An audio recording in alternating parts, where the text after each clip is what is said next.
देखो बच्चों, ये यदि a vector plus 2b vector plus 3c vector बराबर 0 हो तो b vector cross c vector plus c vector cross a vector plus a vector cross b vector का मान ज्ञात कीजिए। बच्चों देखो, ये सवाल बहुत बार पेपर में आ चुका है, तो हम आज इसी क्वेश्चन को आज सॉल्व करेंगे। तो देखो, हमने ये क्वेश्चन नोट कर लिया है, अब इसको सॉल्व करते हैं। इसमें अदिश ए वेक्टर का हम गुणा करने पर, तो दोस्तों हम ए वेक्टर का जब क्रॉस मल्टीप्लाई इसमें करेंगे तो plus 2b vector plus 3c vector बराबर 0। तो a vector cross a vector plus a vector cross 2b vector plus a vector cross 3c vector बराबर 0।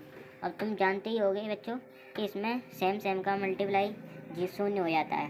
Plus 2a vector cross b vector plus 3a vector cross c vector बराबर 0। तो बच्चों हम यहाँ से cross a vector cross b vector का मान निकाल लेते हैं, क्योंकि हमें a vector cross b vector का पद इसमें लाना है। तो हम a vector cross b vector का मान निकाल लेते हैं, तो क्रॉस बी वेक्टर। और इसको हम 3a vector minus 3a vector cross c vector बराबर 2 c vector cross a vector. जब इसमें हम उल्टा करते हैं तो चिन्ह चेंज हो जाता है, तो इसीलिए हम 3a vector cross c vector को हम सी वेक्टर क्रॉस सी वेक्टर करेंगे तो माइनस हट जाएगी। क्रॉस बी वेक्टर बराबर 3/2 c vector cross a vector. अब इसी प्रकार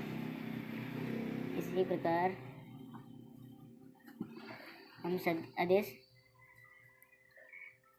बी वेक्टर का गुणा करने पर, तो जब हम बी वेक्टर का हम क्रॉस मल्टीप्लाई करेंगे यहाँ पे a vector plus 2b vector plus 3c vector बराबर 0। तो हम b vector cross a vector plus 2b vector cross b vector plus 3b vector cross c vector. अब ये तो 0 हो जाएगा हमारा। यहाँ से b vector cross a vector plus 0 plus 3b vector cross c vector. अब हम यहाँ से अब हमें b vector cross c vector plus c vector cross a vector का मान निकालना है। ए वेक्टर क्रॉस बी वेक्टर का तो निकाल ही लिया। तो हम यहाँ से b vector cross c vector का हम जब मान निकालेंगे तो b vector cross c vector बराबर, इधर आएंगे तो ये माइनस का हो जाएगा, और इसको जब हम चेंज करेंगे तो प्लस का हो जाएगा। ए वेक्टर क्रॉस बी वेक्टर, तो b vector cross c vector का मान जो निकला 1/3 a vector cross b vector.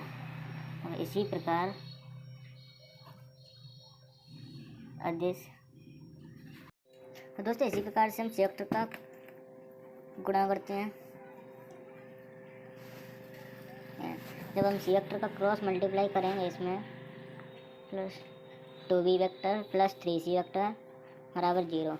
C vector cross a vector plus 2c vector cross b vector plus 3c vector cross c vector.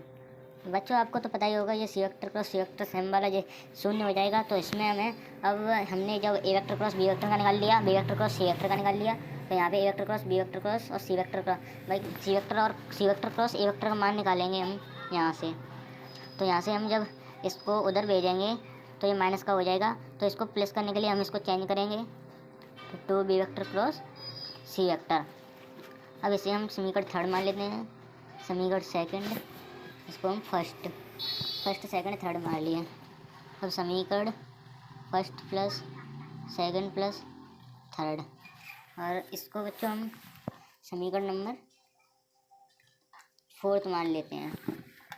तो मैं इसको हमें दोस्तों अब इसका मान निकालना है, b vector cross c vector plus c vector cross a vector plus a vector cross b vector.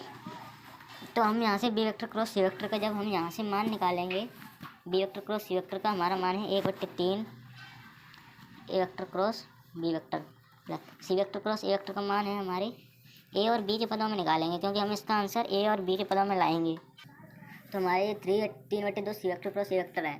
तो यहाँ से हम जब a vector cross b vector का जब मान निकालेंगे, हम यहाँ पे रखेंगे c vector cross a vector की जगह, तो हमारा 2/3 a vector cross b vector plus, ये इसको हम ऐसा ही रहने देंगे क्योंकि ये ए वेक्टर और बी वेक्टर के पदों में है।